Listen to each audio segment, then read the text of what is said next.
not only are we doing Falcons Commanders right here, right now, I also have an announcement. I'm not doing power rankings every week. Instead, I'm doing them every other week because every week is a lot. And I'd rather just do it every other week. Because, honestly, like, official people do it every week. But, like, it's not like college football where the rankings matter way more than they do in the NFL. So I don't think there's a reason to do it every single week. Instead of doing it every other week. So starting next year, it'll be like I'll do it week 2, 4, 6, 8, 10, 12, 14. You know, you get the drill. Let's get into the Falcons Commanders. How those 3 TD passes, Commanders pick off 3 Ritter passes in 24-16 win over Falcons. Look at the scoring summary. What really killed us was our defense in the second quarter. They scored 14, but one was because of a kickoff return. Punt return, that was all the way to like the 11. We didn't allow any points in the fourth quarter, but once again, we were terrible in the second and third, getting a total of 3 points. It's becoming a pattern. In the second and third quarter, we just can't do anything offensively. Becoming a little bit of a problem. And then you can see after the first... outside the first and fourth quarter, they scored 3 different times, while we scored 1 time, and it was a field goal. And they were pretty much favored to win since like early second quarter or middle of the second quarter. We weren't in favor for too long. It just wasn't a great game today. And not today, because it wasn't today. And even though it was close, it didn't feel close. It felt like we were always just trying to find a way to get back into this game. Sam Howell only threw it 23 times for 151 yards. But he scored 3 touchdowns through no interceptions. He was sacked 5 times, which is feeling pretty normal for the Commanders. At this point, he gets sacked 5 times every single game. Rushing, of course, we did a good job of stopping that. Brian Robinson, only 3.1 yards per carry. Chris Rodriguez had 5.8 off of 4 carries. And Antonio Gibson had 5 per carry off of 3 carries. A total of 72 yards rushing. Not great for the Commanders. 3.3 yards per carry for them. Run defense is amazing. Tay McLaurin was the leading receiver. 6 receptions for 81 yards. Curtis Samuel, Brian Robinson, and Antonio Gibson all caught receiving touchdowns. Curtis Samuel had 4 for 42. Also, McLaurin caught 6 of his 11 targets, which isn't amazing, but isn't too bad. Cody Barton had a ton of tackles.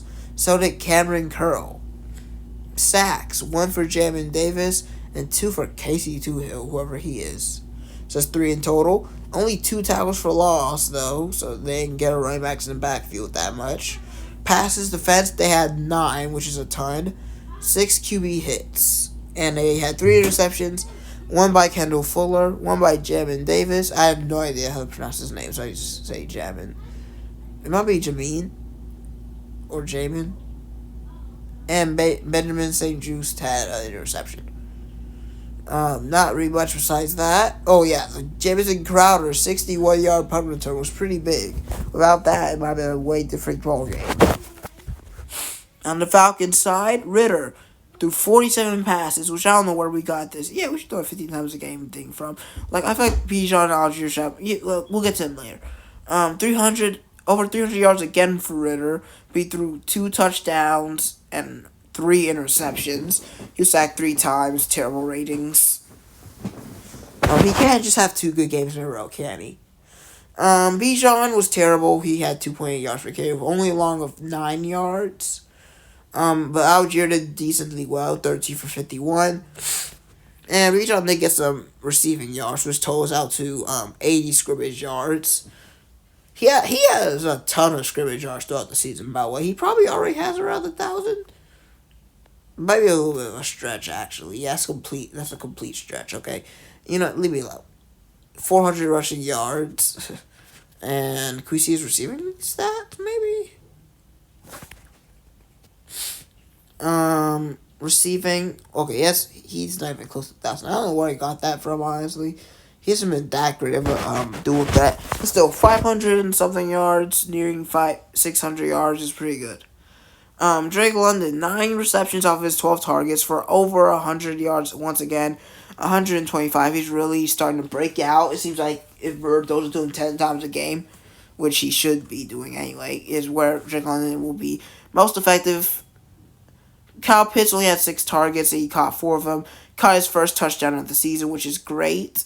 Bijan Robinson had 8 targets, which is way more than Kyle Pitts. Had 1 more reception, same amount of yards, no TDs. Joe Smith had a touchdown as well off of 5 targets. He had 4 of them caught for 36 yards, and Matt Collins had 3 of his 4 targets caught for 41 yards. Man, this game would have been so much better if we just didn't have 3 picks. Like, come on. Not many solo tackles for anybody, or just total tackles in general. 1.5 sacks for Arnold Ebiketie and Bud Dupree, and 100th sack for Calais Campbell, which is great to see. Tackles for loss, 1 for Campbell, 1 for Bud Dupree, 1 for Grady Jarrett, and 1 for Arnold Ebiketie, which totals up to 5 sacks and 4 tackles for loss. Only 2 pass defense against Sam Howell, who I don't think is very great, and 10 QB hits is really good, but, I mean, I'm pretty sure everyone does that against the Commanders, so it's not anything really special. No interceptions. We've been struggling forcing turnovers recently, since, like, the Lions game. Koo hit 1 extra point, 1 field goal. Yeah, I think what lost us this game was really the turnovers, just absolutely terrible. Hate to see it. 3 interceptions. Ritter has had the game where he's done 2, a game where he's done 1, 2 games where he's done 1, and 1 game where he's done 3. Well, no, 1 game where he's done 1. 1 game he's done 2, 1 game he's done 3, which is bad, really bad. We have way more total yards. Like, man, the turnovers. Turnovers lost us this game. You can't say that the Commanders were guaranteed to win this game without the 3 turnovers. And guess what it's on? It's on Ritter. And I also want to mention how Arthur Smith decided to go for 2 points for pretty much no reason. When they asked him about it, he said just because he did before. He had no real reason to do it. I don't know. But yeah, the main issue is Ritter throwing 3 picks. And I don't think you can really say, none of these were his fault. Because sure, the one where they jumped it, you can't say that it was all on him, but it wasn't on anyone else. It was just something that he should have maybe thrown a little quicker. Don't know, but the other 2 are definitely his fault. One was just a terrible read. London was not open at all. And the other one was a possible catch, but he threw it behind Bijan Robinson, which we've seen a lot this season. Just not a great game for Ritter. Hopefully we can do better against the Bucs, but I highly doubt it. I really doubt it. I don't have high hopes for us against the Buccaneers. What's the game today? Saints, Jaguars. Hope for the Jaguars to win, but even if they do, Falcons probably lose anyway. Hopefully we could get something back. Like, we need to do better here. We need to be the 2-0 Falcons, because since then we were 1-3. What is you guys' new prediction for the Falcons record? Because you had the best winning record. You might want to revise that. See you guys next time.